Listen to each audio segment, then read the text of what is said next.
Deep beneath California, scientists may have discovered something enormous and completely unexpected. A massive crack hidden deep inside the Earth's crust. A fracture that could stretch for hundreds of kilometers beneath parts of the western United States. And the strange part is that nobody saw it coming. California is one of the most heavily studied seismic regions on the entire planet. Thousands of instruments constantly monitor the ground. Satellites track movements smaller than the width of a fingernail, and scientists have spent decades mapping the famous faults that cut through the state. Yet, despite all this technology, something huge may have been hiding underground the entire time. Recent seismic studies suggest that deep beneath California, there may be a large fracture in the Earth's lithosphere, the rigid outer shell of our planet. A massive crack under California that scientists are only now beginning to understand. So what exactly did researchers find? How could something this big remain hidden for so long? And could it change what we know about earthquakes in North America? At first glance, California shouldn't have many geological secrets left. It sits along one of the most famous tectonic boundaries in the world. The Pacific Plate and the North American Plate grind past each other here every single day. That slow movement is responsible for thousands of earthquakes every year. Most of them are tiny, but sometimes the pressure builds up for decades, until the rocks suddenly slip. When that happens, enormous energy is released in seconds. That's what we feel as an earthquake. Scientists have spent more than a century studying this process across California. Major faults like the San Andreas Fault are mapped in incredible detail. Researchers know where stress is building and where earthquakes are likely to happen. But here's the surprising part. The Earth's crust isn't just one clean crack. It's more like shattered glass, a tangled network of faults, fractures, and ancient scars left behind by millions of years of tectonic movement. Some of those fractures reach deep underground, far below where geologists can directly observe them. And sometimes, they stay hidden. That's exactly what may have happened with this newly identified crack beneath California. Scientists didn't find it by drilling or digging. Instead, they used earthquakes themselves to reveal what's happening underground. Every time a small earthquake occurs, it sends waves traveling through the Earth. These waves move differently depending on the type of rock they pass through. Some layers slow them down, others bend or scatter them. By studying how thousands of these waves move through the crust, scientists can build something like a CT scan of the planet. And when researchers analyzed years of seismic data across California, something unusual appeared deep beneath the surface. Patterns in the seismic waves suggested the presence of a long fracture structure buried deep in the lithosphere. In simple terms, it looked like a massive crack running through the deeper layers of the Earth's crust, potentially stretching for hundreds of kilometers beneath California. Even more surprising, the structure didn't match the location of any major known surface fault. That means it may exist far below the cracks geologists can see from above. In other words, part of the planet's outer shell may actually be tearing deep underground. And this is where things get interesting. Scientists believe this deep fracture could help explain some strange earthquake behavior across the region. Certain earthquakes in California don't always follow the patterns researchers expect. Some happen deeper than typical faults. Others appear in clusters that don't align with known fault lines. A hidden crack in the lithosphere could act like a pathway that guides stress through the crust, almost like a hidden seam inside the planet. But researchers are still trying to understand exactly how this structure behaves. It may not produce large earthquakes directly. Instead, it might influence how energy moves through the surrounding rock. And discoveries like this are a reminder that even well-studied places can still surprise scientists. California isn't the only region in North America where hidden cracks in the Earth have revealed unexpected seismic risks. One famous example lies thousands of kilometers away in the central United States. In the early 1800s, a series of powerful earthquakes struck near the Mississippi River in an area now known as the New Madrid Seismic Zone. These earthquakes were so strong that they reportedly caused parts of the Mississippi River to temporarily flow backward. Forests collapsed, the ground cracked open, and church bells rang hundreds of kilometers away. What made these earthquakes so mysterious is that they happened far from any major tectonic plate boundary. For years, scientists struggled to explain them. Eventually, researchers discovered that the region sits on top of an ancient failed rift, a massive crack in the Earth's crust that began forming hundreds of millions of years ago when North America almost split apart. The rift never fully opened, but the weakness in the crust remained.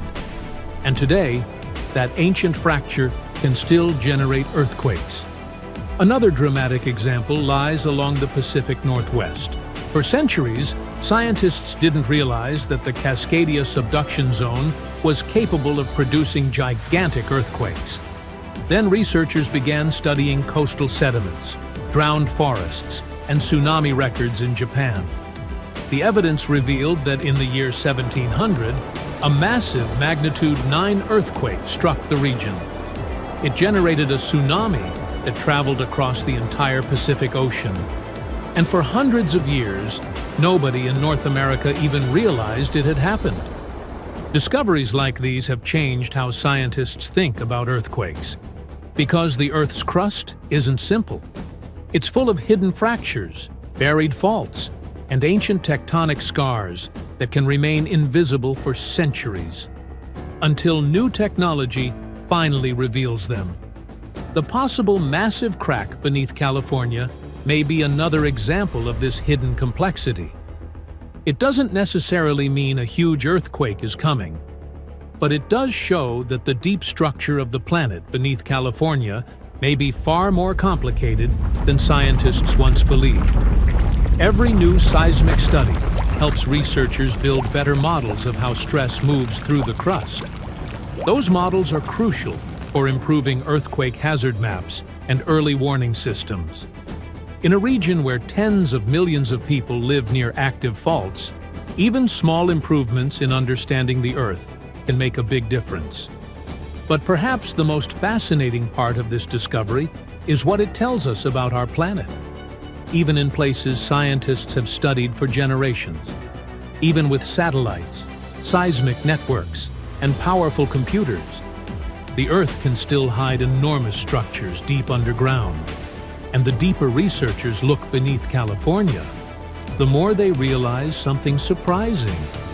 The ground beneath one of America's largest and most populated states may be far more fractured and far less predictable than anyone once believed. Something is about to reshape the entire future of the West Coast. The coastline, the infrastructure, the whole map. Scientists fear there is not one but two big earthquakes coming, one caused by another.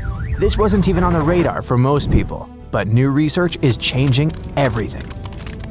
For decades, everyone treated the San Andreas Fault and the Cascadia subduction zone like two separate monsters that just happened to live in the same neighborhood. They were powerful, yes, but independent. But now, scientists believe these two giant faults are mechanically linked, and one can literally pull the other into rupturing shortly afterward. Cascadia moves, San Andreas moves. San Andreas tears, Cascadia tears. And the potential consequences of that are honestly haunting. Scientists found evidence that it happened at least 10 times in the last 3,100 years. Earthquake, pause, earthquake. It comes from marine sediment cores, which are like time capsules pulled up from the ocean floor. Researchers analyzed layer after layer of seabed sediment and found doublets, paired debris layers created by two massive quakes happening so close together that the ocean barely had time to settle between them.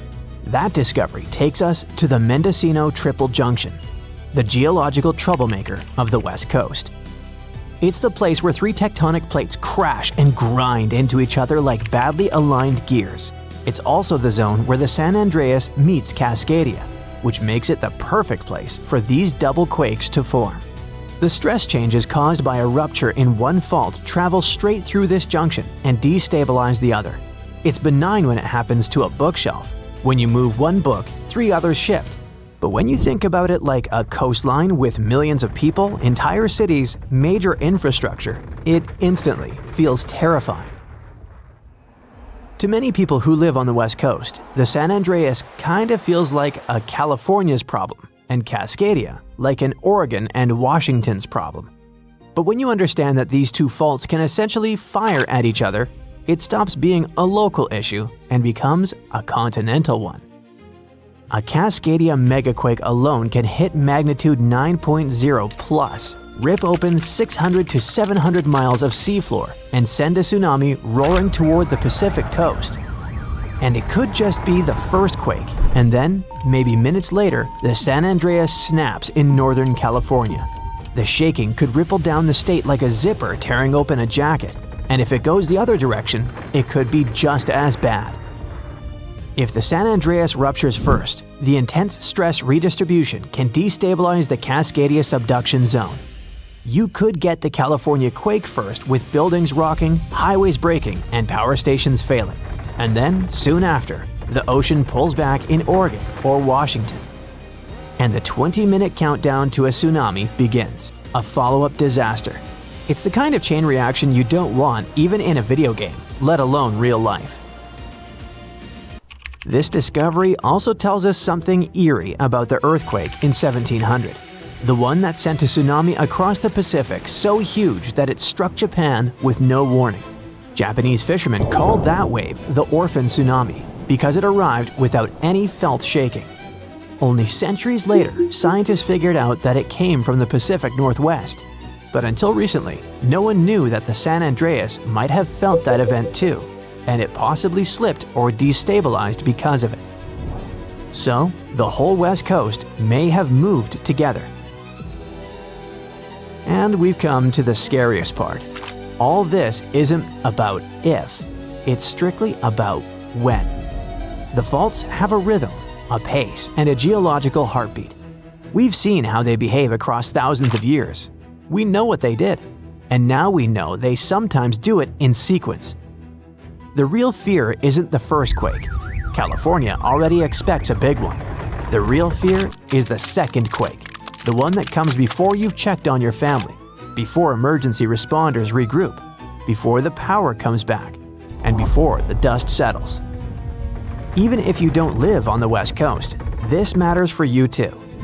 The ports in California, Oregon, and Washington handle a massive chunk of America's imports. Knock them offline, and it's not just the coastline that feels it. The ripple hits the entire country, and potentially the world. Grocery prices spike, supply chains freeze, gas availability dips, shipping timelines go nuts. The world is much more connected than any of us thought, and a geological double punch on the Pacific coast wouldn't stay a local disaster. It would spread, thread by thread, into everyone's life. So, those in power must prepare not for one giant rupture, but for two. Emergency plans, evacuation routes, response times, and power grid designs, all of it needs updating. Because nature has now shown us what even a single major rupture can do to a modern economy. It happened in Japan in 1995, on January 17th at 5:46 in the morning. The quake hit right by the northern tip of Awaji Island, only 12 miles from Kobe, a huge, busy city with about 1.4 million people back then, and another 2.6 million in Osaka nearby. The rupture ripped along the Nojima Fault for about 25 miles. That doesn't sound like much until you realize entire buildings can't survive that kind of sideways shove. More than 5,000 people lost their lives. 43,000 were injured. Nearly 400,000 buildings were irreparably damaged. This disaster hit one of Japan's largest industrial zones. And when you mess with a place like that, the shock doesn't stop at the shoreline. The damage was $200 billion US in losses, from smashed buildings and infrastructure and many businesses shutting down. Kobe's port just collapsed. Only 30% of the Osaka-Kobe railway lines worked. Part of National Route 28 literally vanished into the ground. Schools, hospitals, and municipal buildings, 85% of them took damage or were unusable.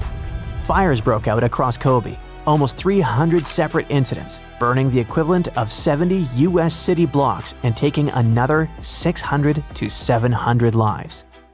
Almost 100,000 people permanently left the region, 2.5% of the whole population gone in less than a year. And here's a detail that stuck with me. So many bridges failed that engineers suddenly had to confront how poorly older designs handled lateral shaking. Houses with heavy tiled roofs, built to fight typhoons, crumbled because all that weight sat too high. But the newer homes made after the 1981 building code revision stood. And that's when Japan realized that modern seismic standards were crucial to follow. Japan threw $58 billion US into restoring the region. Power came back in days. Roads and rail returned in 5 to 8 months. The main expressway took 21 months. The port was fully rebuilt in just over 2 years. And by then, all debris was cleared. Within 15 months, manufacturing jumped back to 98% of its old level. Stores reopened. By 1999, Kobe's economy reached roughly 75 to 90% of pre-quake levels. Japan overhauled its disaster management system entirely. They set up the Central Disaster Management Council and rewrote building codes. They upgraded everything from emergency drills to fire-resistant city layouts, and they launched the Earthquake Early Warning System that now gives Japan those precious few seconds before shaking hits. The same system that saved countless lives since 2007. But despite all this improvement, the Kansai region still sits on dangerous ground. The Roku-Awaji-shima fault system, the same one that snapped in 1995, still runs under them. The 2018 Northern Osaka quake and the 2024 Noto Peninsula quake reminded everyone that this threat didn't disappear. It just waits its turn. A future large event on that system could hit even harder simply because the region has grown more complex, more interconnected, and more economically loaded. So Kobe wasn't even a triggered double fault rupture, but it still broke a major industrial hub, reshaped a national economy, and permanently changed global shipping routes. That's why when scientists started talking about two joint faults firing off back-to-back in Cascadia and San Andreas, you don't even have to imagine the consequences. We already got a preview in 1995. 7,500 years ago, the Pacific floor collapsed. Massive landslides buried the seabed in seconds. Fast forward to today, robot subs have examined the place. Scans have revealed proof of at least 10 distinct cyclical megaquakes. Now, researchers warn, the plates are still locked and building pressure, even today. If they start moving, that could trigger new red alert earthquakes and send disastrous tsunamis toward the coast. Let's look at the map. The fault here is like a giant zipper. It's over 600 miles, stretching from northern California to Canada.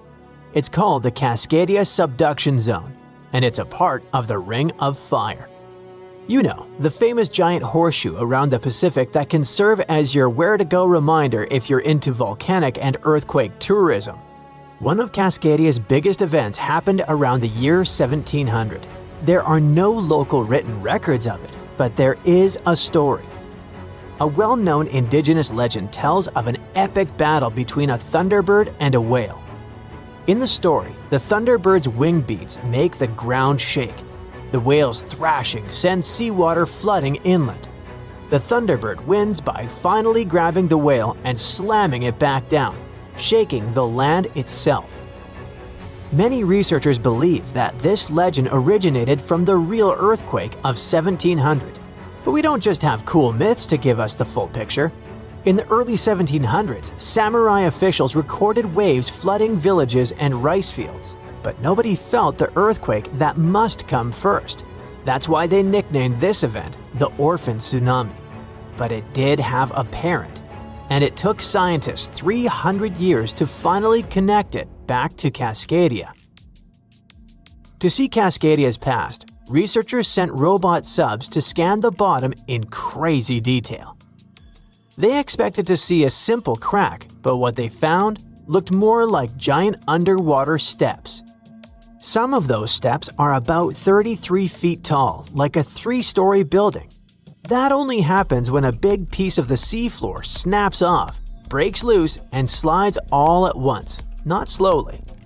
When that happens, it kicks up a mud avalanche.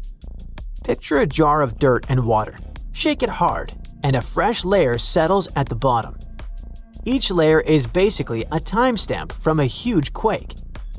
When scientists counted and dated them, they found 10 separate megaquakes that hit one after the other over thousands of years.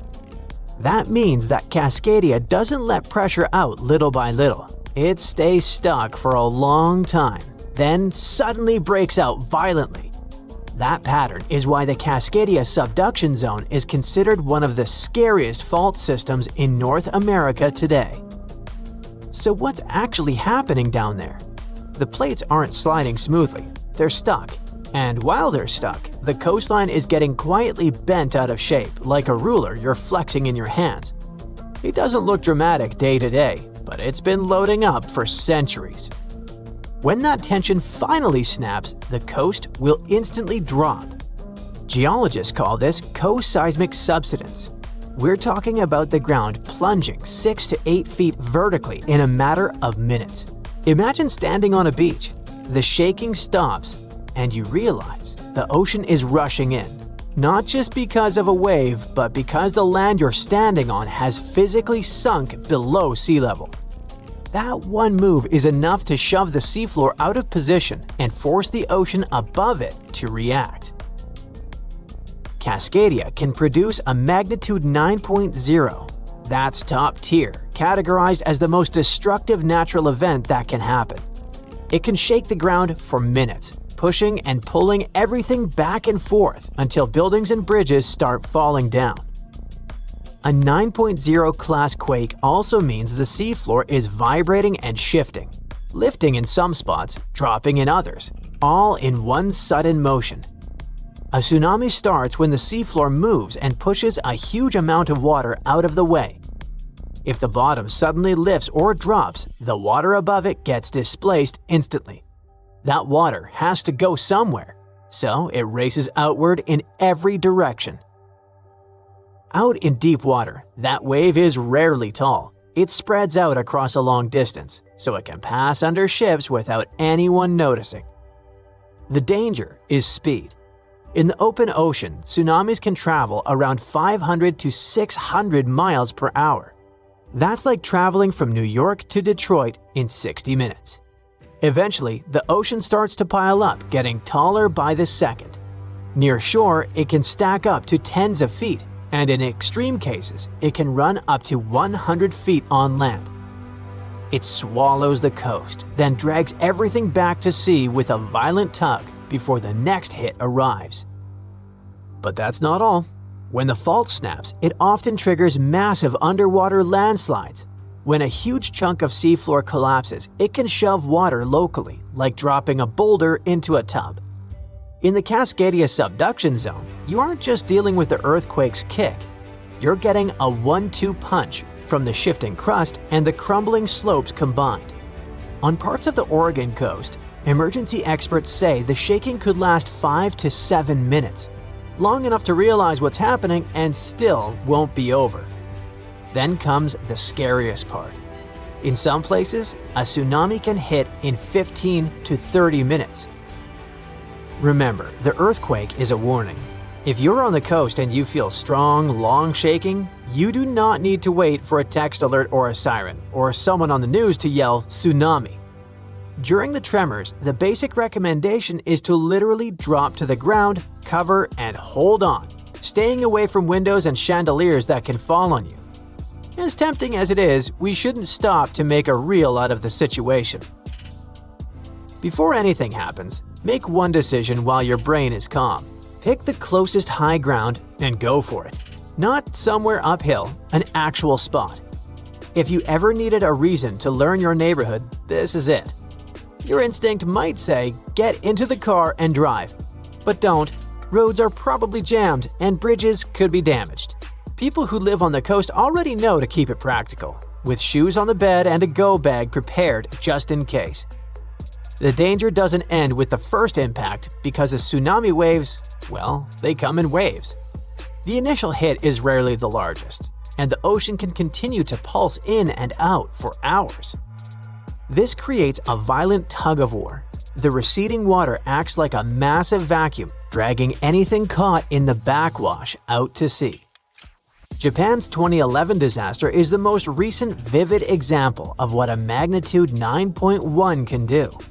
The seafloor shifted in a single massive heave, and minutes later, the ocean literally rearranged the coast.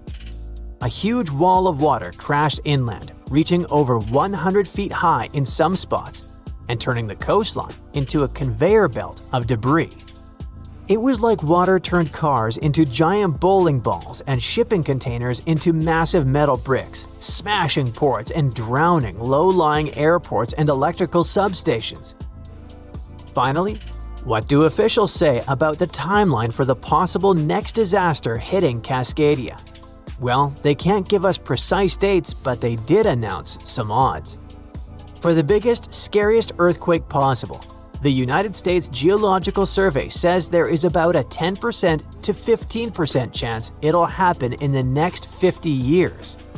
Chances for a quake that isn't the mega version are 1 in 3 in the next 5 decades. Those odds are actually pretty high. But here is why it isn't all that grim. Scientists know this isn't random. Cascadia has a pattern, and patterns are what preparation runs on. We already know how to build for big shaking, and we're getting better at spotting where stress is building. It doesn't mean we can stop the earthquake, but it means we're getting way better at knowing what to expect. In the meantime, just keep a go bag by the door and maybe take a walk around your neighborhood every once in a while. On January 26, 1700, one of the biggest earthquakes in history hit off the coast of the United States. It had a magnitude of 9, which puts it in the top 10 most powerful earthquakes ever recorded. This earthquake triggered a huge tsunami and changed the coastline all the way from southern British Columbia down to northern California forever. Back then, the area wasn't very populated, but thanks to some clever research, scientists figured out exactly what happened that day by looking at old geological records, tree rings, and even some history from Japan.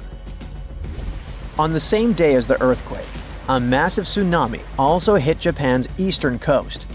For a long time, no one connected the two, but in the 1980s and 90s, researchers realized the tsunami in Japan had been caused by the earthquake in the Pacific Northwest. They were also able to pinpoint the exact day, January 26, 1700. They even found old trees in coastal Washington that had all perished around the winter of 1700, which matched up perfectly with the timing of the earthquake. The earthquake came from the Cascadia subduction zone, a fault where the Juan de Fuca plate slides under the North American plate. This fault stretches about 700 miles, from northern Vancouver Island in British Columbia to Cape Mendocino in California. The pressure from the moving plates builds up over time, and eventually, another big, devastating earthquake will hit the same region. It's just a matter of time. By looking at the geological records, past tsunami deposits, and signs of land level changes, scientists can figure out how often these huge earthquakes happen. Emergency planners have been preparing for the next big quake, often calling it the big one.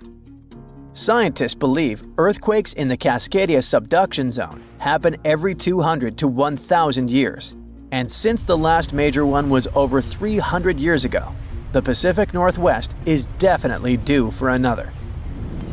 When it happens, the earthquake is expected to be as big as the one from 1700, but this time, it'll affect around 15 million people.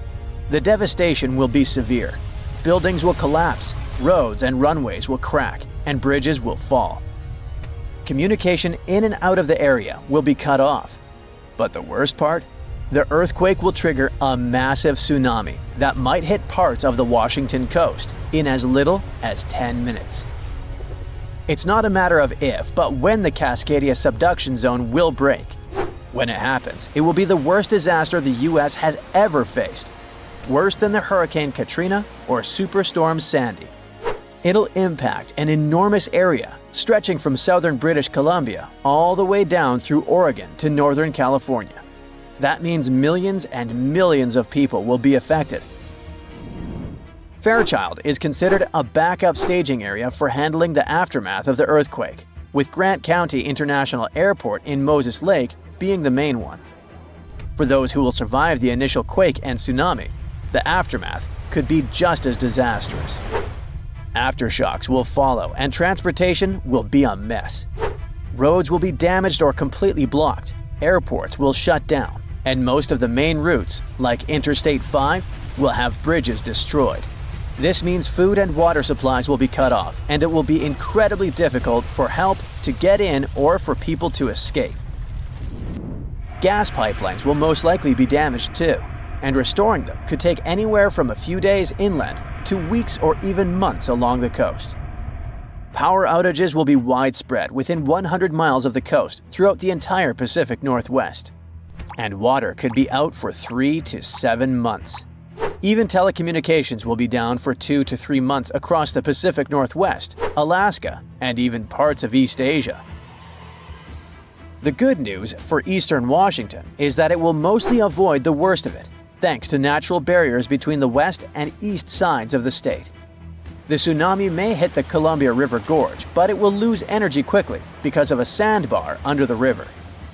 The Cascade Mountains will absorb much of the earthquake's impact, so the east side won't feel it as strongly. And since eastern Washington won't get hit as hard, it'll be up to them to handle the aftermath of the quake. That means helping western Washington, taking in refugees from the areas that got destroyed, and delivering supplies to where they're needed. Scientists have looked at other major 8.0 to 9.0 magnitude earthquakes like the ones in Chile in 1960, Alaska in 1964, and Sumatra in 2004, and Japan in 2011. These kinds of quakes can shake the ground for anywhere between 6 to 10 minutes, and that's a long time for the ground to be shaking. Such quakes are super intense because they happen close to Earth's surface, so it's not just a quick shake. It's a long, strong one that can cause a lot of damage. If the Cascadia earthquake and tsunami were to hit tomorrow, over 13,800 people could lose their lives, and about 107,000 people could be injured. The economic toll in Washington, Oregon, and California could top $70 billion. To put that into perspective, we can compare these numbers with some other major earthquakes. In Chile's 1960 earthquake, about 1,650 people lost their lives. The 1964 Alaska quake resulted in around 140 lives lost. The 2004 Sumatra earthquake and tsunami took the lives of an estimated 280,000 people. And the 2011 Japan earthquake and tsunami caused over 20,000 casualties. Authorities know about the dangers of the Cascadia fault, but even with all the planning, no one can say for sure what will be needed when the big quake hits. Right after the earthquake and tsunami, the areas outside the immediate disaster zone won't be able to help much because roads and airports will be destroyed, and resources will be limited. How can we deal with this kind of disaster and its effects? We don't have all the answers yet. Right now, let's focus on the Cascadia subduction zone. It's a huge fault line that stretches about 620 miles from Vancouver Island to Cape Mendocino in California, sitting about 93 miles off the coast. It's like one tectonic plate is slowly sliding under another. When the plates are close to the surface, about 18 miles deep or less, they get stuck because of friction, kind of like pushing two rocks together. Over time, this creates a lot of pressure. When the pressure finally becomes too much, the plates slip, causing a massive earthquake. This is called a megathrust earthquake, and it can be huge. Below the area where the plates are stuck, there's a zone where the plates move really slowly. We're talking about just a few inches every few months. This slow movement helps to release some of the pressure, but it also builds up more pressure on the parts of the fault that are still stuck. This means that over time, it increases the chances of a huge earthquake happening. These massive quakes, called Great Subduction Zone earthquakes, can be stronger than magnitude 8.5. Megathrust earthquakes are the biggest earthquakes that happen. They can go over a magnitude of 9.0, which is insanely powerful. Just to put it in perspective, a magnitude 9.0 earthquake releases 1,000 times more energy than a 7.0 and 1,000,000 times more energy than a 5.0. These earthquakes happen when a lot of pressure builds up in a part of the fault that's locked, which means the plate can't move past each other. When that pressure gets too high, the fault finally ruptures, releasing all that built-up energy in one massive shake. The Cascadia subduction zone is super long. That's why if it were to rupture all at once, it could produce a large earthquake. Scientists have studied this region and found that about 18 miles below the surface, the fault is completely locked. The plates there aren't sliding past each other, but deeper down, the plates start to slide more smoothly, causing less friction. This is important because it tells us how much stress is building up in that locked zone, and how it could eventually lead to a major earthquake. So, since 2000, the world has been hit with more than 1,700 earthquakes with magnitude greater than 5. Many happened around the Ring of Fire, located around the Pacific Ocean. In North America, the biggest threat is the San Andreas fault line, which can create an earthquake of a magnitude higher than any other, earning it the spine-tingling nickname, the Big One. The potential destruction of California is a terrifying prospect that could have unimaginable consequences. But the Big One is just the beginning of what's to come. Bad news! Scientists have predicted an earth-shattering event that will occur in 2030. Like it or not, there's a 70% chance that we'll experience the Big One, and it will be an earthquake with a magnitude of 6.7. The San Andreas fault line will cause the Big One, but what is scary is that we can't predict it. On the other hand, a massive earthquake occurs every 100 years. This means there's always time to prepare for a natural disaster. If we traveled back in time, we'd see a few significant earthquakes like the ones that wiped out San Francisco and Fort Tajon. Buildings made a long time ago are not quake-proof. They will collapse. Even if they survive, you should not enter them. But buildings are not the most dangerous part. You should watch out for electrical lines and gas pipes. Your hill house might be lovely, but it is extremely unsafe. During quakes, the hill can turn into a massive landslide that will destroy everything in its path. Say goodbye to road trips because all the roads will be ruined. You should have some spare water and food since you won't be able to go to the supermarket. This disaster won't be cheap. It will cost the U.S. around $200 billion to recover from the quake. At least the earthquake will not trigger tsunamis. But there's something it can cause more damage than the Big One. The notorious Cascadia subduction zones start in California and ends up all the way in Vancouver, Canada. The San Andreas fault line is nothing compared to this zone. It can wipe the whole coast off the face of the Earth, an example of hyperbole. Subduction zones are tectonic plates forced to be one under the other and constantly pulling apart. One is called the North American Plate and the other is the Juan de Fuca Plate. Zones like these are not to be messed with, since they are terrifying hotspots for earthquake activity and extremely dangerous because they cause massive underwater quakes. But they are underwater, so what can they do to us? Well, they can cause giant tsunamis, flooding cities, and destroying the coastline. Right now, the most active zone is the Ring of Fire. The Cascadia zone might be less active, but it is like a sleeping beast that can wake up and destroy everything in its path, causing a groundbreaking earthquake. The last time all this stress was released was in the year 1700. Unlike the San Andreas quake, this one will cause massive tsunamis and much bigger shocks. Let's hope you'll be camping in an open field at that time, because most buildings and bridges will likely be destroyed. Also, be ready for the aftershocks, as they'll be devastating.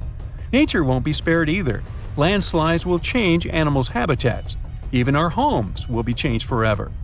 Luckily, there is a light at the end of the tunnel, and scientists are doing everything they can to ensure our safety. New rules are implemented. Every new building must be able to withstand massive shocks. They're developing modern warning systems, and every new infrastructure must follow strict quake-proof guidelines. The Juan de Fuca and the North American plates are locked together, but they won't stay like that forever. When they unlock, get ready for a massive shake. The closer you are to the epicenter, the more damage you'll experience. But even if you are lucky to be far away, you may still feel the ground shaking for some time. Now, if we compare the Cascadia subduction zone and the San Andreas Fault, we'll see how much more dangerous the Cascadia zone is. In 1994, there was an enormous 6.7 magnitude earthquake in the Northridge area, close to the San Andreas Fault. Sadly, many people didn't make it, and some were injured. Back then, buildings were not strong and earthquake-proof, and many of them were damaged. The Cascadia subduction zone can potentially cause a magnitude 9 earthquake. A magnitude 6 quake has the power of around 44 million pounds of dynamite, but a magnitude 9 has the power of 44 trillion pounds of dynamite. The strongest ever recorded quake was in Chile. Its magnitude measured 9.5, and it destroyed most everything. So let's say you've survived the quake, but the struggle is far from over. Soon after, a massive tsunami will strike, with waves that might reach up to 100 feet in some areas. That's so unlike the San Andreas earthquake, which can't produce any significant waves. So say goodbye to your beautiful garden, since salt water will destroy trees and plants, changing the environment for a period of time. The only positive thing will be you won't need Halloween decorations, because all those dried-out trees will resemble a ghost forest. The combination of waves, quakes, and the sheer size of the area will make this natural disaster much more dangerous than any caused by the San Andreas Fault or the so-called Big One. A quake similar to this happened around 300 years ago. Many more have been recorded in the past 3,500 years, proving that they continually occur every 400 to 600 years. So, technically, we have around 100 to 300 years before the next big one hits. We still have no idea how exactly the Cascadia subduction zone works, because we discovered it in 1970. This zone is super scary because it can cause big earthquakes. It was found by accident when researchers studied the Ring of Fire. They wanted to know if this area had caused any trouble in the past years, and the proof was under their noses. In Washington, there is a horror forest where nothing has been growing for years. When researchers tested the soil, they found a tremendous amount of salt. They put 2 and 2 together and concluded that a massive tsunami had been the reason. Experts still didn't know when the forest was destroyed, but Japan kept records of a gigantic earthquake that had a similar effect. It was the one that happened in the year 1700. There is a 1 in 3 chance that the next one will occur in 2050. You must know how to survive the Canadian earthquakes and make it out unscathed, so listen carefully. Those who live in this area have almost no experience with earthquakes like this one. Surviving the quake is relatively easy, but the tsunami coming afterwards is the real danger. After the shake, find the highest ground and go there. Only bring the essentials, like food and water. Yeah, leave your baseball card collection at home. After the first hit, don't try to go down. Seismologists say that most likely there will be a few more waves, and they have proven this. On the 22nd of May, 1960, seismologist Jerry Eston and his 4 friends went to Hawaii to see an expected tsunami that was to happen around midnight. They set up their gear on Wailuku Bridge with an escape route planned. This bridge had been destroyed in the previous tsunami, but the new one was much taller and better. After midnight, the water was 4 feet above the average level. The second wave hit a half hour after midnight, and the water rose another 9 feet by 1 a.m. The water started going down and dropped by 7 feet, but the horror was far from over. Next, they saw a wave that was around 20 feet tall. This shows us that tsunamis are unpredictable, and we should listen to experts to stay safe. We are on the Sea of Marmara, the exact spot where the massive continents of Europe and Asia meet. It's a vital, beautiful waterway packed with cargo ships on the surface, but dive underneath and you'll find a geographical nightmare lying on the seafloor. Deep underwater, two massive slabs of the Earth's crust are violently grinding past each other. This isn't just a minor crack in the dirt, it's a colossal geological fault. A massive complex system of continuous fractures that has been accumulating a devastating amount of energy for decades. We call it the Great North Anatolian Fault. All this energy has to be unleashed someday. And when it happens, it's going to hit one of the most densely populated areas on our planet. Scientists are now in active monitoring mode, especially when it comes to Turkey. This country is sitting on the Anatolian Plate, a small bite of the Earth's crust. Nowadays, it's being literally smashed by the Arabian Plate from the south and the Eurasian Plate from the north. Because it's being squeezed so hard, the only direction it can move is west toward the Aegean Sea, and it actually does this at a speed of about 1 inch per year. In geological terms, that's a high-speed, violent movement. Millions of tons of solid rock grinding against each other deep underground day and night without a single break? Not the best thing to experience. All this endless moving, cracking, and squeezing is what creates the North Anatolian Fault, a 930-mile-long fault line that acts almost exactly like the infamous San Andreas Fault. Yet the difference is striking. While the San Andreas mostly skirts the outer edges of Californian megacities or runs through less dense regions, the fault in Turkey is running right under major industrial hubs and heavily populated urban centers. In February 2023, the smaller sister of it, the East Anatolian Fault, showed us how dangerous this tectonic setup can be. It generated the most catastrophic earthquake recorded in Turkey in over 60 years, a brutal 7.8 monster hit, and a 7.5 shockwave followed right behind it just hours later. The release of energy was so violent that the ground literally moved by almost 10 feet in some places. Entire cities were leveled, and the physical map of the region permanently shifted. Now the worst part, it wasn't even the grand finale. There's no way to stop that energy packed inside the North Anatolian Faults. Look at the old data and you'll see it acts like clockwork, a bit like a line of falling dominoes. Scientists have been tracking every sequence of earthquakes in this region for nearly a century. The whole chain reaction started in 1939 with the catastrophic Erzincan earthquake. A massive magnitude 7.8 struck eastern Turkey. It didn't simply release the energy, but also transferred this tectonic stress into the next section of the fault. Dominoes started falling. Other fault rupture happened in 1942, 1943, and 1944. It went west and struck again in 1957 and 1967. Year by year, the epicenters of these massive earthquakes moved in a straight line toward the Sea of Marmara. The last major impact was the Izmit earthquake in 1999. A magnitude 7.6 tremor struck east of Istanbul and lasted for 37 terrifying seconds. Suddenly, the chain reaction took a break, but the tectonic stress was still there, simply transferred to the next section of the fault, under the Sea of Marmara, where the last major earthquake took place in 1766. Nobody had seismographs back then, but historical records and old journals describe it as a scene of unimaginable horror. Now, modern science tells us exactly why it was so devastating. Scientists are calling it a seismic gap, basically a dangerously quiet zone that hasn't ruptured yet. Back then, 260 years ago, a massive quake destroyed a huge part of Istanbul and generated a tsunami that crashed into the city's ports.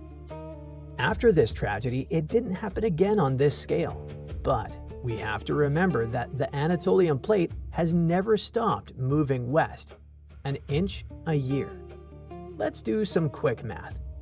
That land should have moved by over 19 feet by now. But because those rocks are locked together, they haven't moved an inch. We are looking at a massive backlog of tectonic tension.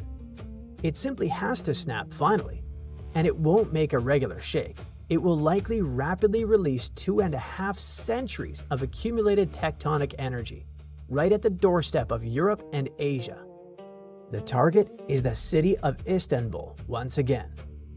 We should call it a supercity because this global mega hub is home to an astonishing 15 million people. It accounts for nearly 30% of Turkey's entire economic output. What about the infrastructure? We're talking about 1 million buildings, and an estimated 90,000 of those are at high risk of total collapse in the event of a magnitude 7.5 earthquake. Nowadays, the city has very strict laws for modern buildings. But plenty of urban areas had been built before those regulations were enforced. To make matters worse, many coastal neighborhoods are built on soft, waterlogged soil that acts like a liquid during extreme shaking, multiplying the danger for the residents. Buildings could just sink into quicksand. And there's more. The seafloor of the Marmara Sea isn't flat. There are 3 massive deep underwater holes separated by vast ridges. Why is it important? A stronger earthquake in this area will probably trigger a massive submarine landslide. Plenty of mud and rock collapsing down those underwater canyons would instantly displace massive amounts of water. This would trigger a tsunami, not as tall as mega tsunamis in the open Pacific Ocean, but still highly dangerous. It's estimated that with a 10-foot wall of water, it will be extremely dangerous for this densely populated area.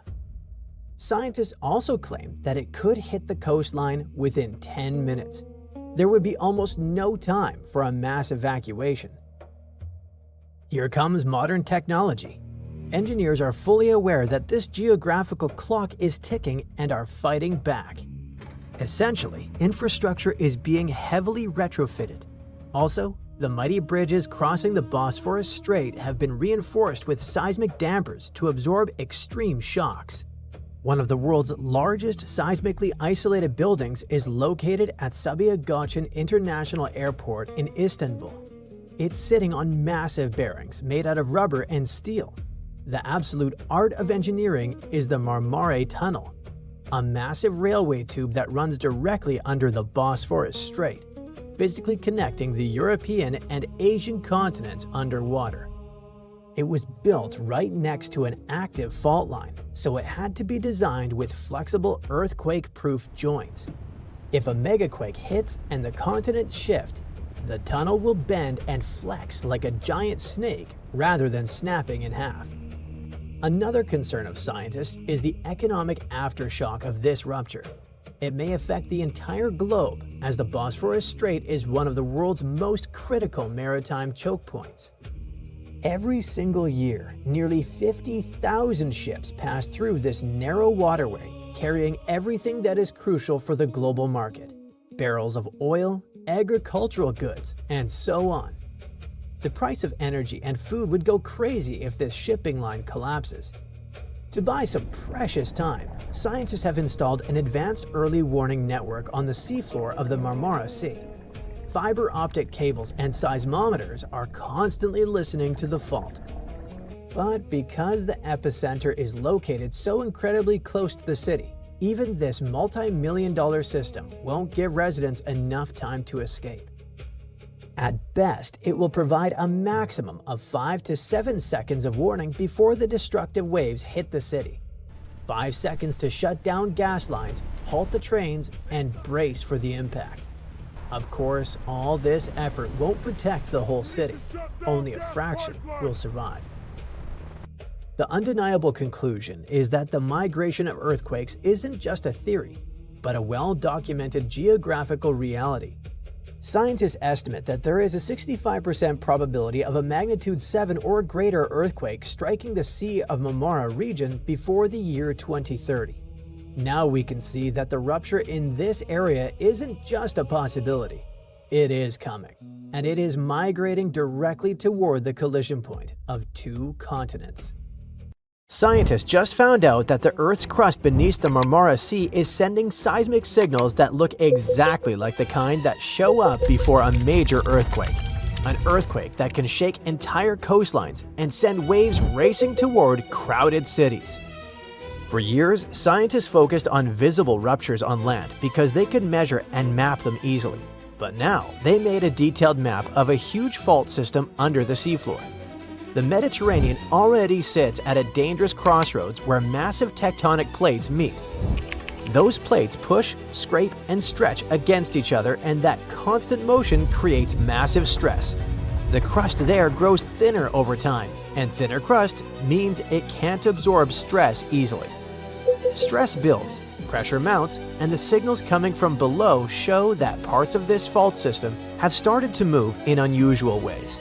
The new map shows that future large earthquakes may begin at the boundaries where weaker and stronger sections of the crust meet, or along edges of highly resistive zones.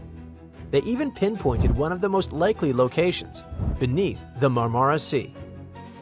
What makes this discovery so intense is the scale. The faults in the seabed form long corridors where energy can accumulate for decades or centuries. Scientists warn that this setup is the kind that can produce a super earthquake, a massive seismic event capable of shaking large coastal cities and possibly generating tsunamis. A tsunami forms when the seafloor shifts vertically and displaces huge amounts of water, so it looks really plausible in this setting. The water it sets free radiates outward in powerful waves that can cross entire seas. The Mediterranean holds dozens of densely populated shorelines, so it could affect millions of lives. Speaking of that, let's zoom in on Istanbul, Turkey's largest and most populous city. The massive fault line sitting right under it doesn't act the way scientists thought it did. For years, experts looked at the main Marmara Fault, a branch of the North Anatolian Fault running beneath the Sea of Marmara, and worried it might rip in one single monstrous rupture.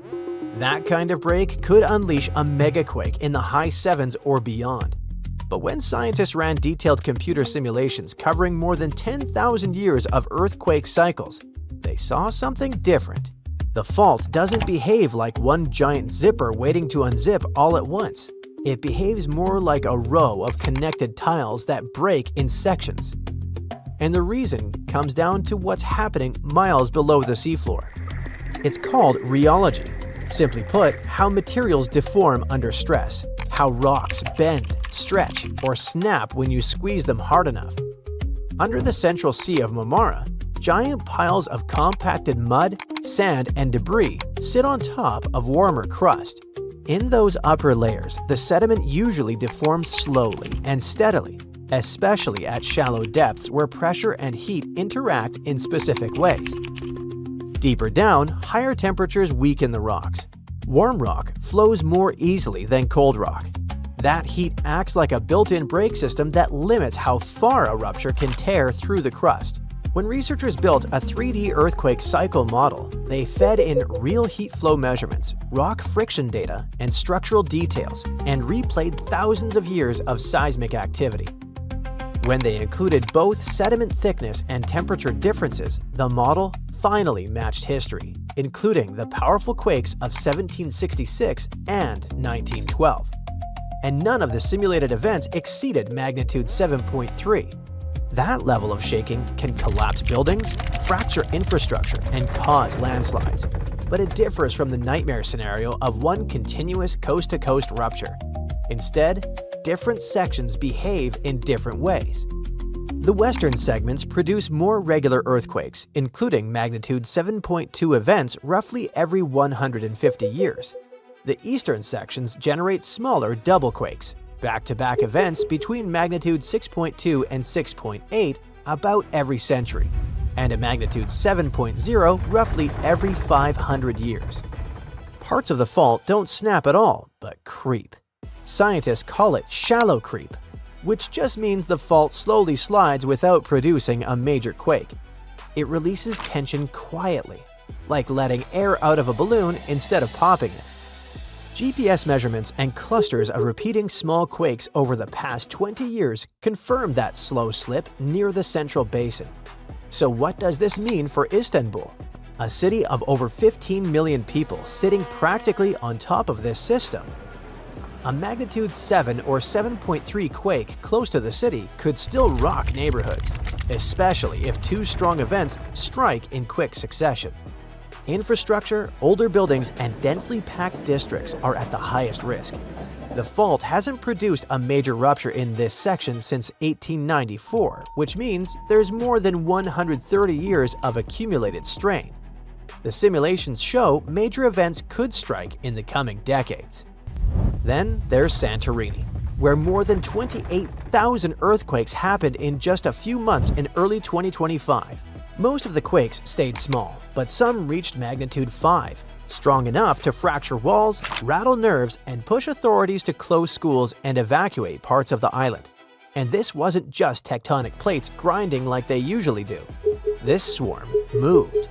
The epicenters shifted gradually northeast toward the Colombo submarine volcano about 5 miles offshore. That migration told scientists magma was on the move. Researchers calculated that roughly 80 billion gallons of it, enough to fill about 120,000 Olympic swimming pools, surged upward from depths around 11 miles beneath the surface. It climbed fast, then stalled about 2 to 2.5 miles below the seafloor. And all this was going on along the Hellenic Arc, one of Europe's most active subduction zones, where the African plate dives beneath the Eurasian region. Earthquakes often migrate across that span toward nearby islands. History backs that up. The 1956 Amorgos earthquakes unleashed massive shaking and a tsunami across the region.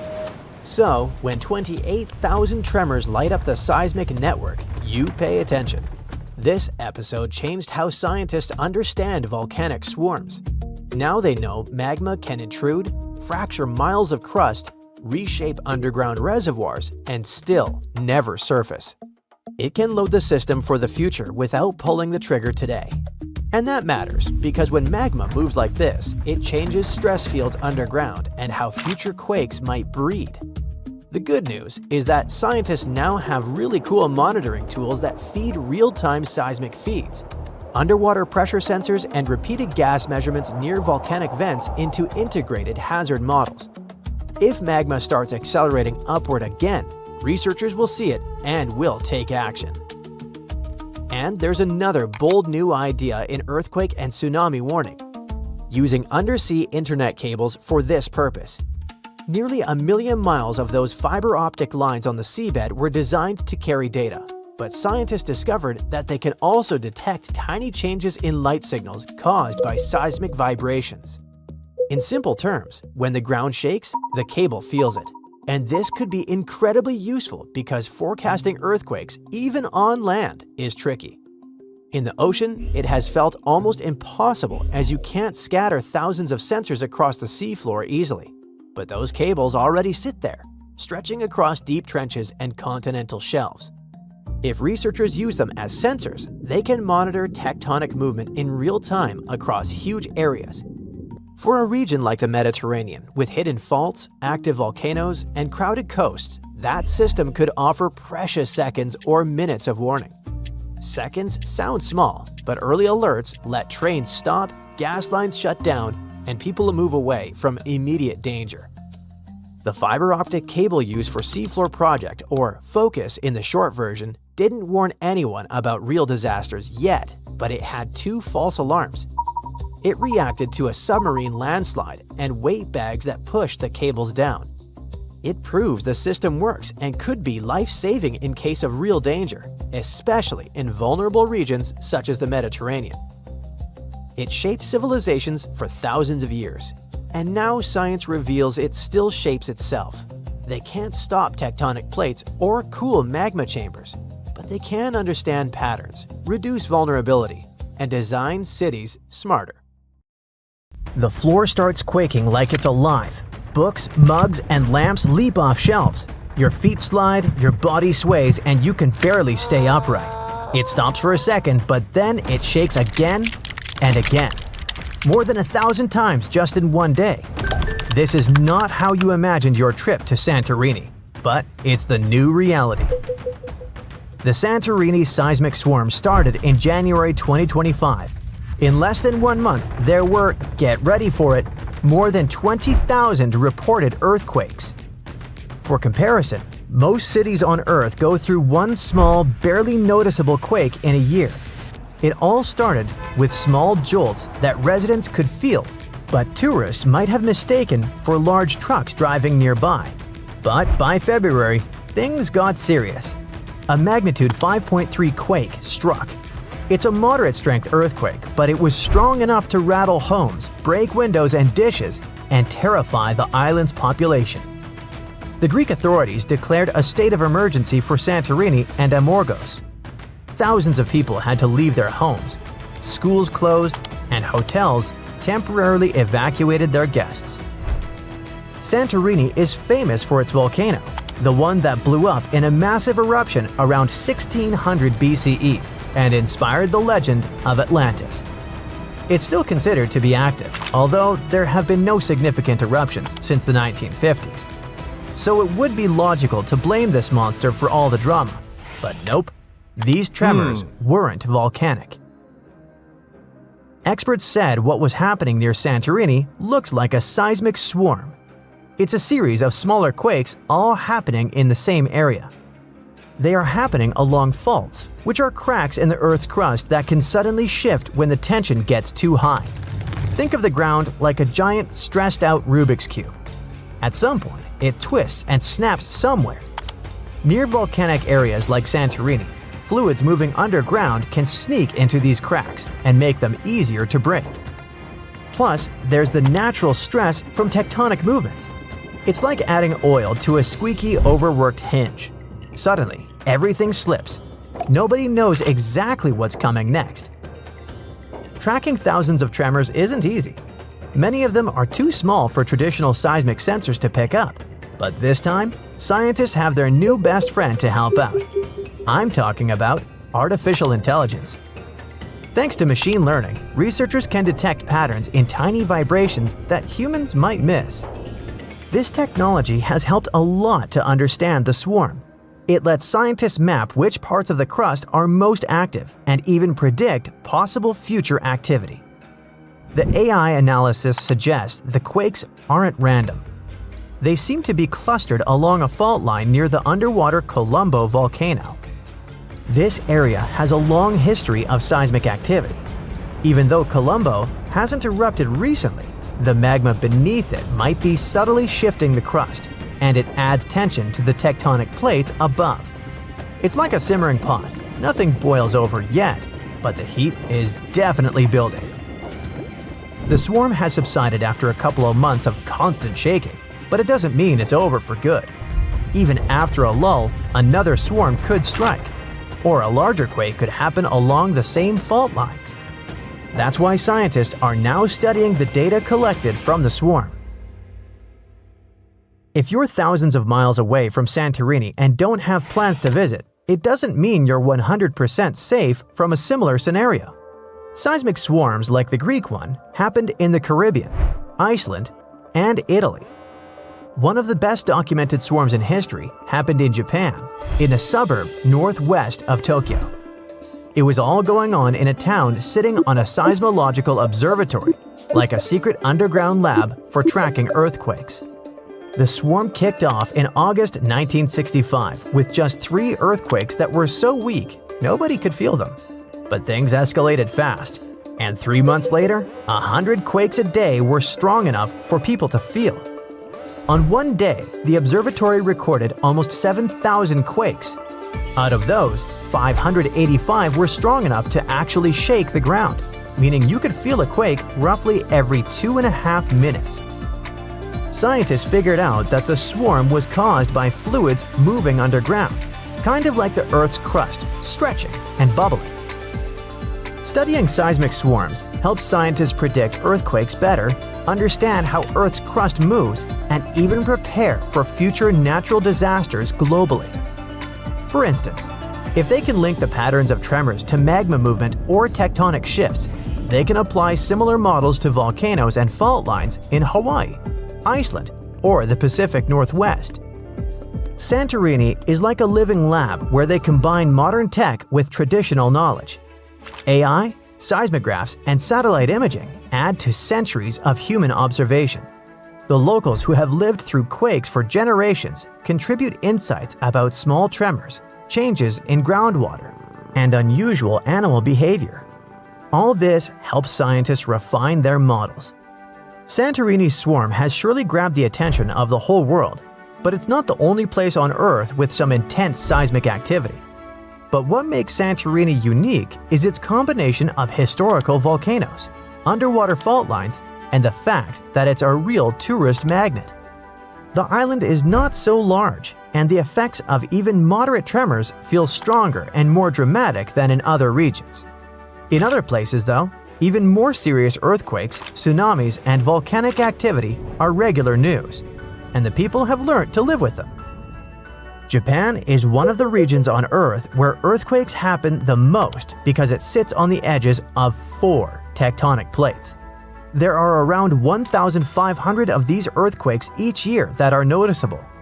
Because of this, the people in Japan have learned to live with earthquakes. There's even a law that sets a rule that buildings in the country should be able to handle earthquakes up to a magnitude of 7 without falling apart. An update 30 years later said that buildings should only have minor damage in such earthquakes and still work as usual.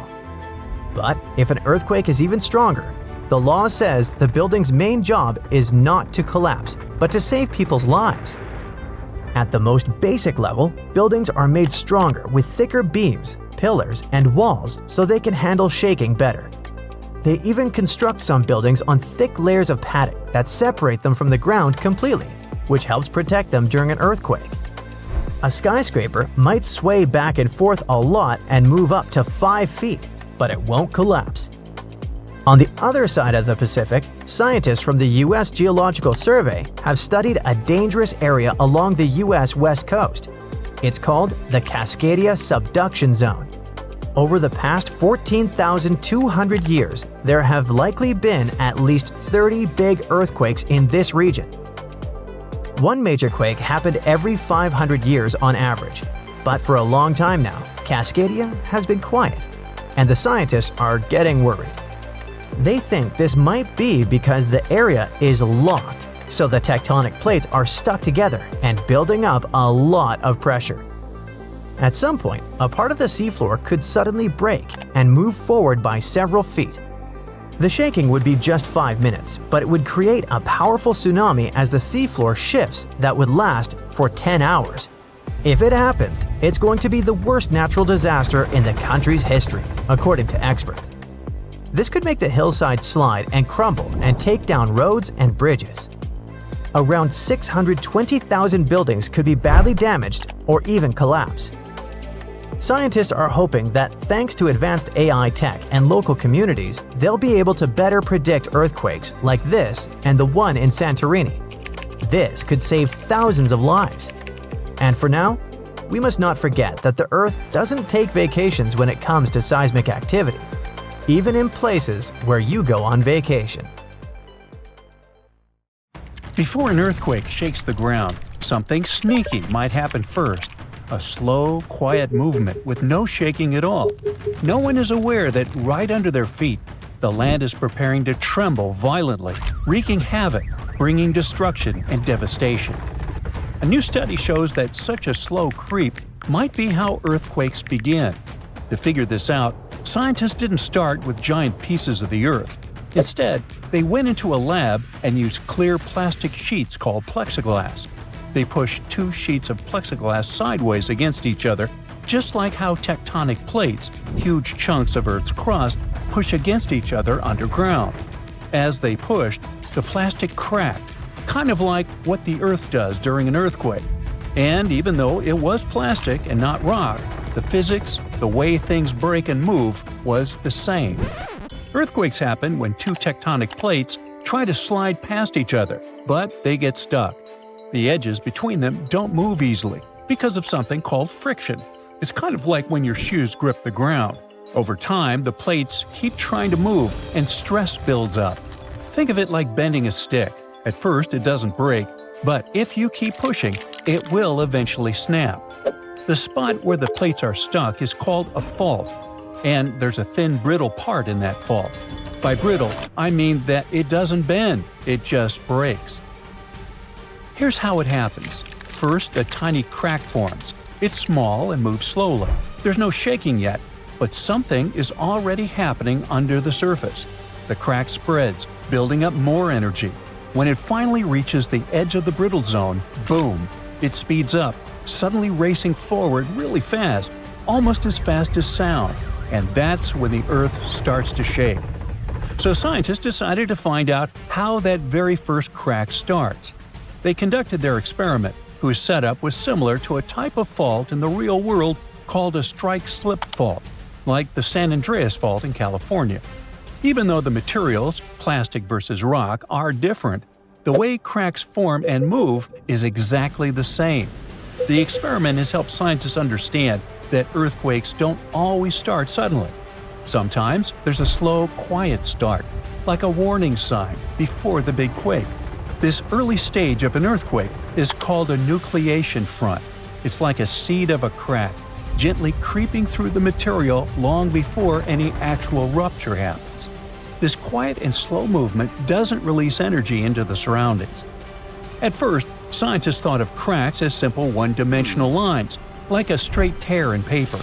But something didn't add up. The slow-moving nucleation front wasn't behaving like a normal, fast-moving crack, and it wasn't clear why or how it suddenly sped up and became an earthquake. The answer came when scientists realized they had to think in 2 dimensions instead of 1. Instead of imagining the crack as just a fine line, they began to think of it as a patch, like a growing circle, that starts at the surface where 2 materials touch. As this patch spreads out, more material along its edge has to break. The important thing here is that the energy needed to break the material is related to how long the patch's edge or perimeter becomes. The bigger the perimeter, the more energy it takes to keep breaking. That's why this patch moves slowly at first. It doesn't yet cause the violent shaking we associate with an earthquake. Because it moves without sending shaking waves, this stage is called aseismic. Eventually, the growing crack patch spreads beyond the special brittle zone, where the materials are stuck. Outside this zone, the energy needed to keep breaking the material doesn't increase anymore.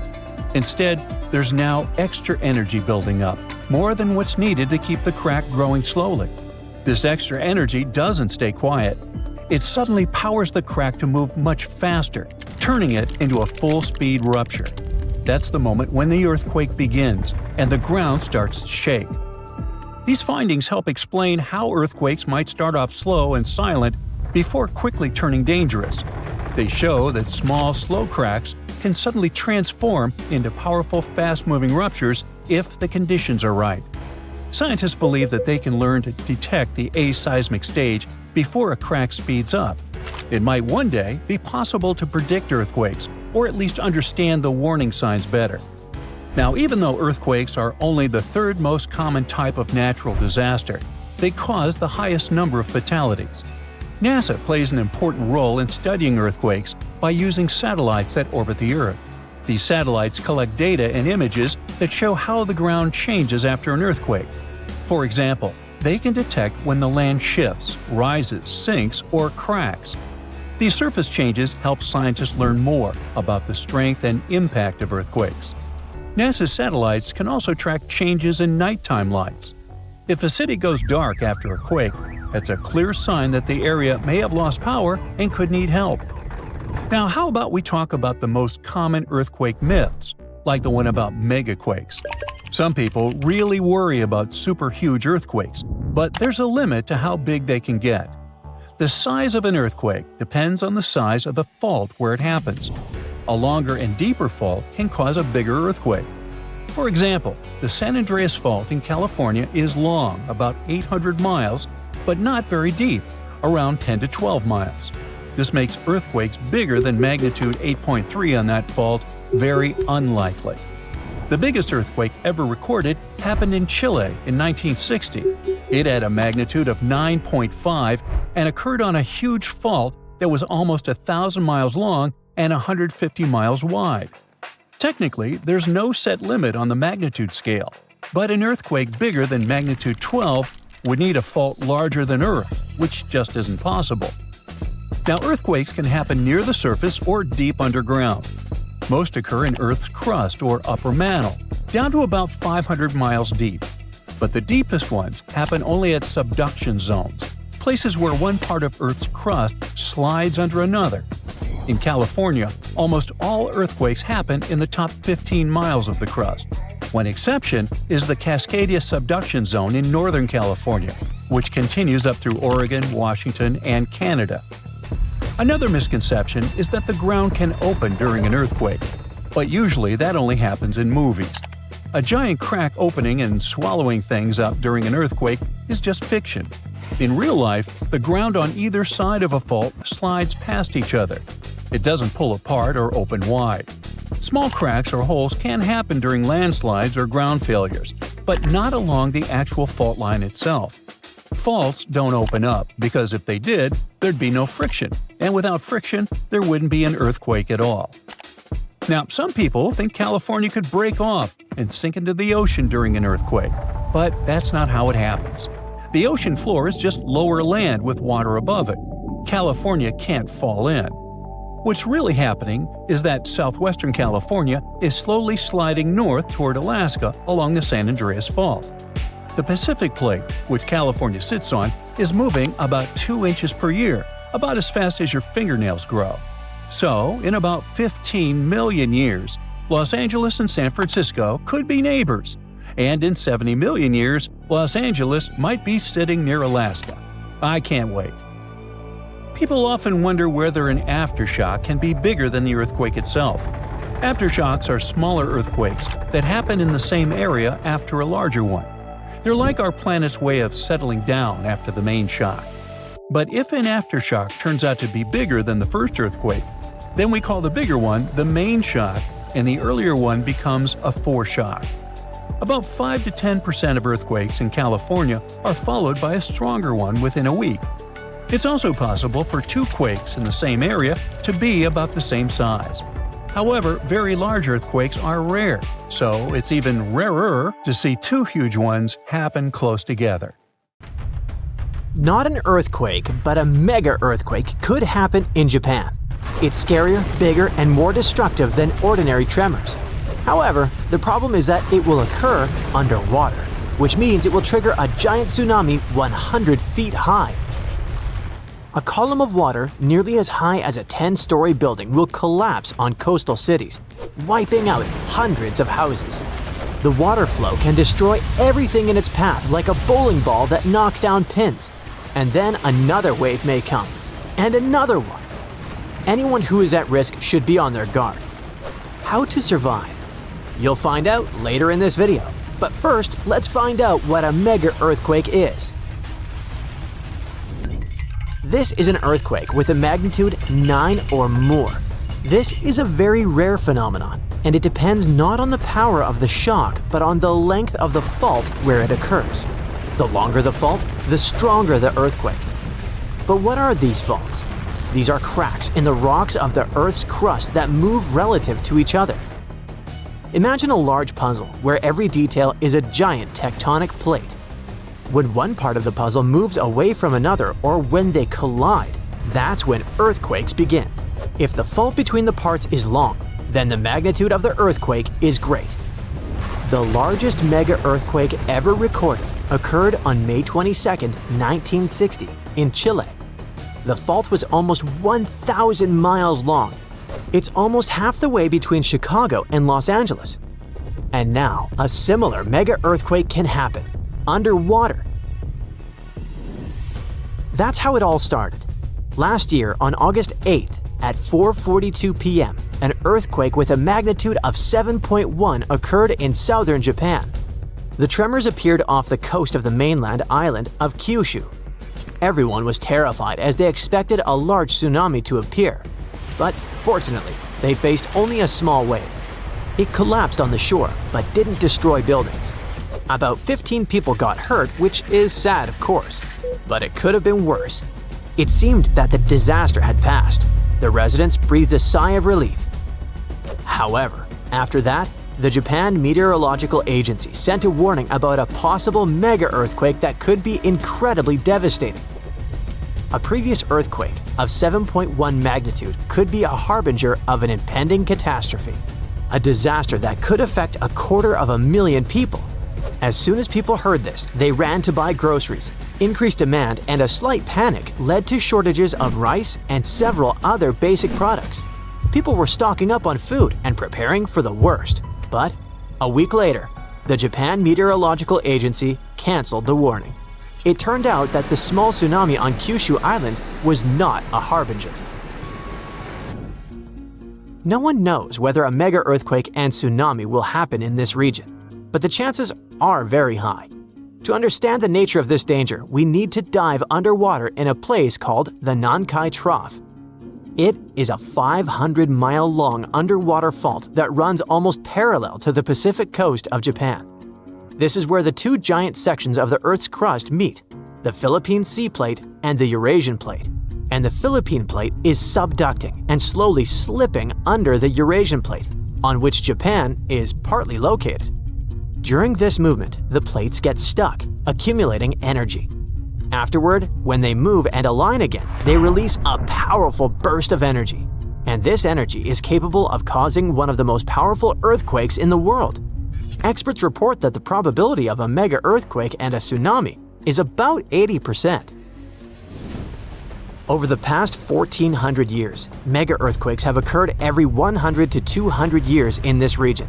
The last time this happened in Japan was in 1946. The entire country felt a powerful tremor that destroyed 36,000 houses in the southern part of Honshu Island. Every year, the probability of a repeat of this disaster increases by 1%. And do you know how many years have passed? 79. According to experts, a mega earthquake with a magnitude of 8 to 9 can trigger a tsunami that will flood small islands off the coast of Japan. And areas with large populations on the islands of Honshu and Shikoku can be flooded in minutes. Hundreds of thousands of people are at risk. It can be billions and even trillions of dollars worth of damage. According to some reports, about 530,000 people may lose their homes. To save lives, the country needs to carry out a large-scale evacuation. But the problem is that no one knows the exact date. In general, no one in the world can predict in advance when the next big earthquake will occur. In the case of the Nankai Trough, it can happen in a few days, or a few years, or even centuries. So, what should people do? Prepare.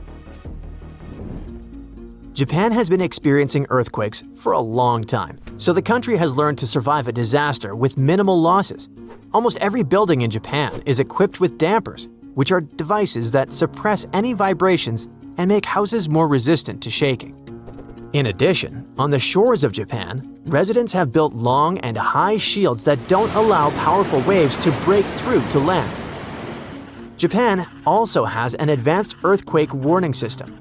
It's impossible to predict powerful seismic activity in a few days or weeks, but it's possible to detect small tremors that may portend an impending earthquake. Special devices monitor seismic signals and transmit the data to certain programs. Then, they evaluate the magnitude and intensity of the tremors and send warnings to people's phones. This can save seconds and even minutes for locals to reach the nearest shelter in time. These systems are also used to slow down the speed of trains, to stop work at factories, hospitals, and office buildings. It's much safer for a train driver to slow down during an earthquake than to rush forward at full speed. But what if you're on the street and you can't hear your phone messages? How to act in case of disaster?